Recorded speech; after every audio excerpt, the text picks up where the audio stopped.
In a motion picture, television program or video game, the opening credits are shown at the very beginning and list the most important members of the production. They are now usually shown as text superimposed on a blank screen or static pictures, or sometimes on top of action in the show. There may or may not be accompanying music. When opening credits are built into a separate sequence of their own, the correct term is title sequence. Opening credits since the early 1980s, if present at all, identify the major actors and crew, while the closing credits list an extensive cast and production crew. Historically, however, opening credits have been the only source of crew credits and, largely, the cast, although over time the tendency to repeat the cast, and perhaps add a few players, with their roles identified, evolved.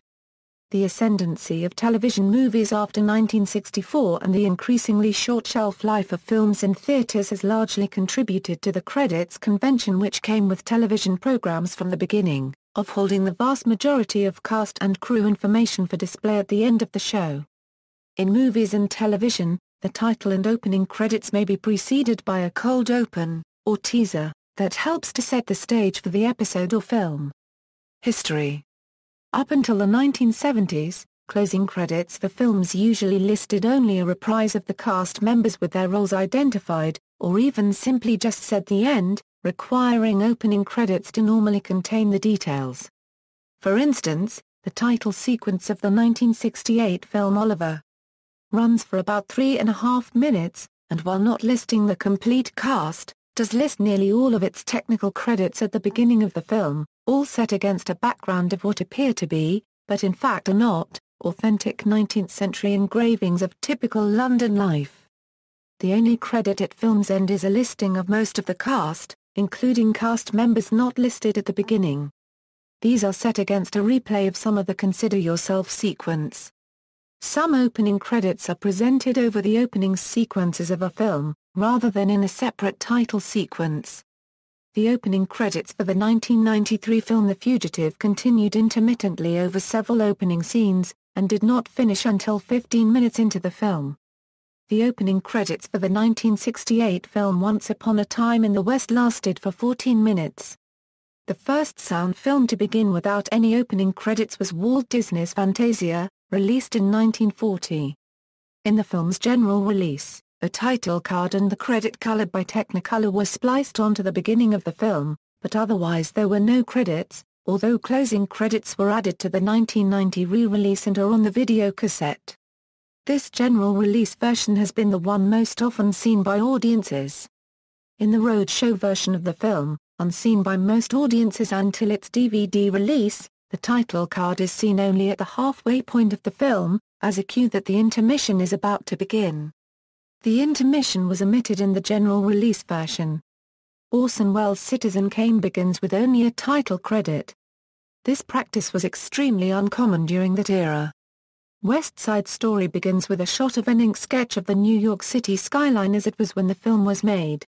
As the background of the shot changes color several times, we hear an overture medley of some of the film's songs.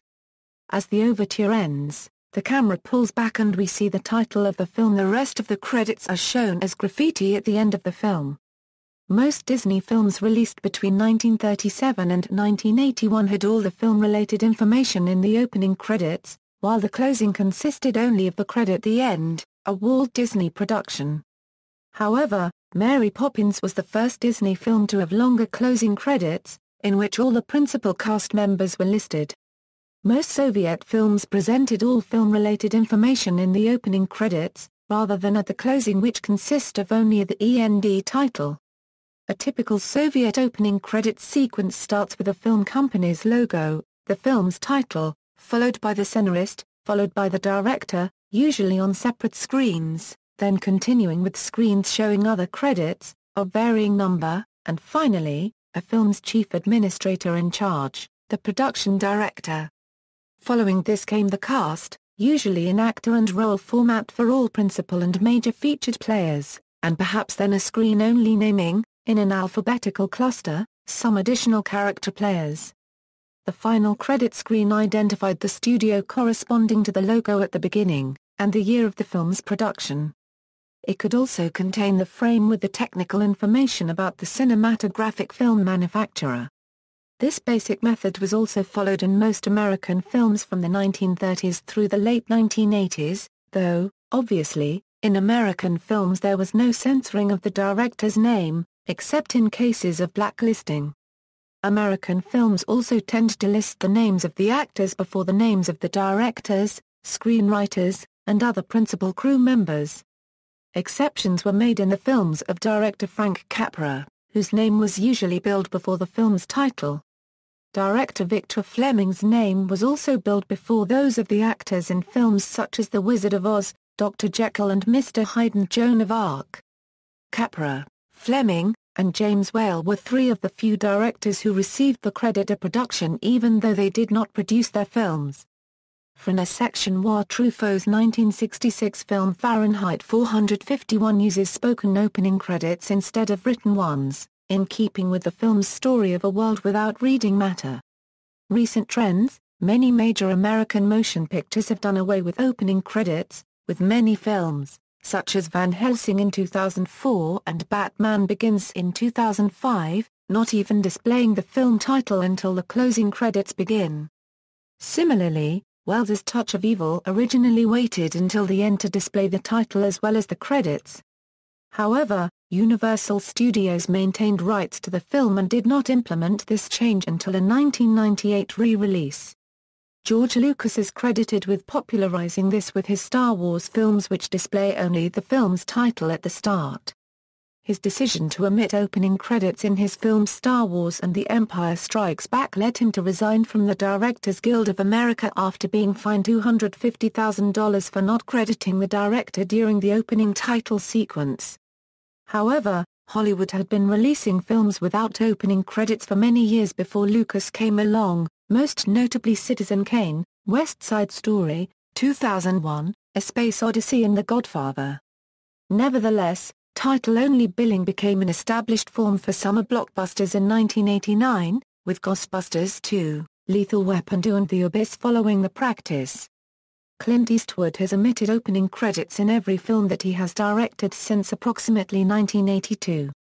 Credit only: with regard to television series, it is now an accepted practice to credit regular cast members for every episode of a season, even if they did not appear in each episode.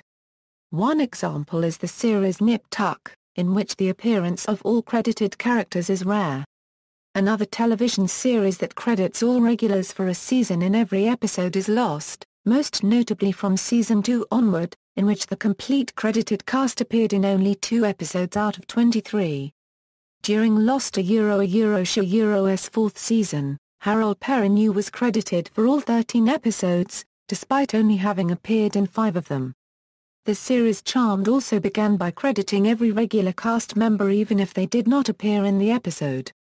The Season 2 episode Morality Bites is the only episode in which only the 3 leading actresses were credited, and later the male cast members were only credited in the episodes in which they appeared. If a regular actor was not featured in that particular episode, the opening credits were edited with their images omitted and the actors not being credited. This was especially done for series regular Dorian Gregory, who was a regular for 7 seasons but only appeared in 6 to 7 of a season's 22 episodes. Heroes only credited cast members for the episode in which they appeared, with a few exceptions. The television series Police Squad, in keeping with its parodic nature, featured a character who only appeared in the credits. Soap operas: traditionally, actors in daytime soap operas are not credited in the episode opening sequences. This has been the case because of the escapist tone of the soap opera genre, and as such, producers of soaps did not want cast members credited in the opening sequence in order to keep this intact. The drawback to this is that cast members are often identified by fans as their soap opera personas and not as themselves, as opposed to actors on other television programs who, in many cases, were identifiable by their own name. In the 2000s, some soap operas began using an opening sequence where the actors are credited. The Young and the Restless was the first such show to credit, at least, most of the actors on contract with the series. The Bold and the Beautiful, which is produced by Bell Phillip Television Productions, began crediting all contract cast members in its opening titles in 2005, 4 years after The Young and the Restless implemented it. ABC daytime soaps began implementing the process in October 2002 with the debut of the All My Children scrapbook opening used until May 2004. One Life to Live began featuring character credits within the title sequence during the same time period with its blue and white opening. The most recent soap to include credits for all contract actors in its opening titles was General Hospital after a February 2010 revamp of its opening credits, though during the final years of its Faces of the Heart sequence from April 2003 to September 2004, the names of the main characters were shown alongside video headshots of the cast members in the opening title sequence. Often, only the Friday episode of a daytime serial would run closing credits listing the actors.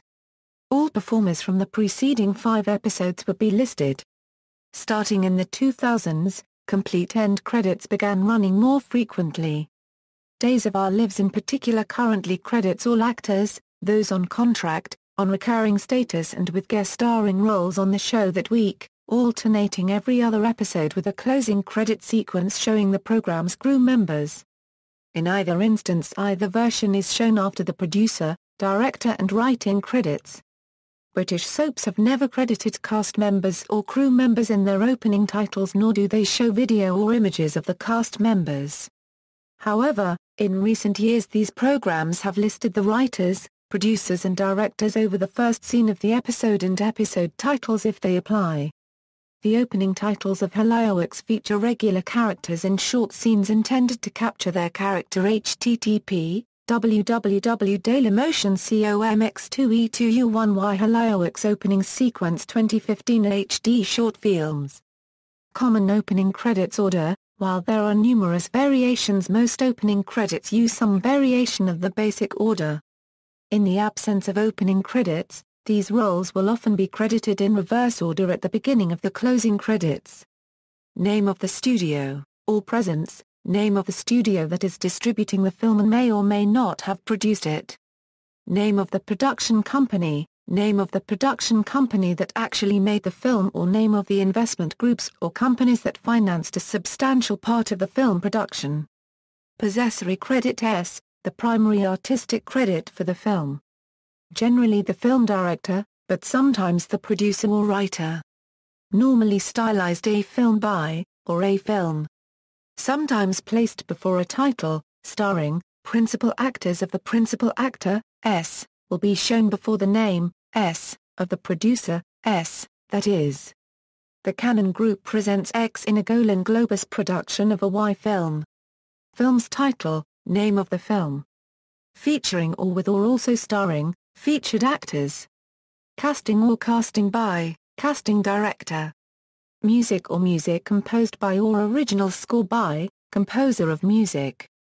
Production design or production designer, production designer.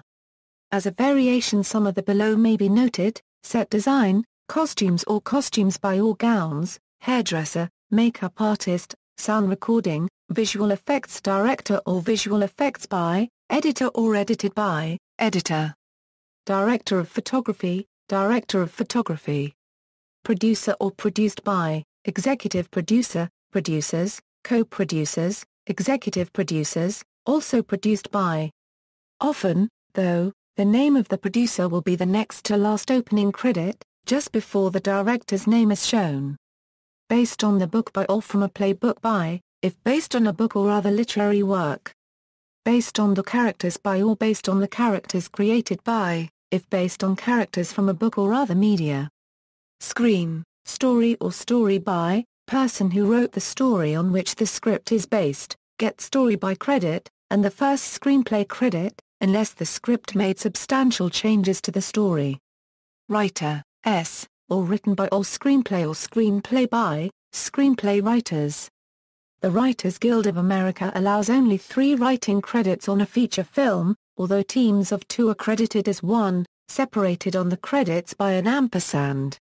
If each works independently on the script, they are separated by an and. If more than 2 persons worked on the screenplay, the credits may read something like screenplay by X and Y and Z and W. X and Y worked as a team, but Z and W worked separately. Director or directed by, director. The Directors Guild of America usually permits a film to list only one director, even when it is known that two or more worked on it. Exceptions are made in rare cases such as a death, and subsequent replacement of the director mid-production, and for established directing teams such as the Coen brothers. See also, acknowledgement, billing, broadcast designer, character generator, closing credits, credit, digital on-screen graphic, lower third, production logo, title sequence, WGA screenwriting credit system. References. External links, Art of the title. Art of the title. A compendium and leading web resource of film and television title design from around the world, including interviews and behind-the-scenes materials. Forget the film, watch the titles. Watch the titles. A collection of title sequences and interviews with designers. Hitfix staff. Greatest TV opening credits of all time. Hitfix. Making a fuss over opening credits. The New York Times. Screening the past novelty title sequences in classical Hollywood cinema. latrobe.edu.au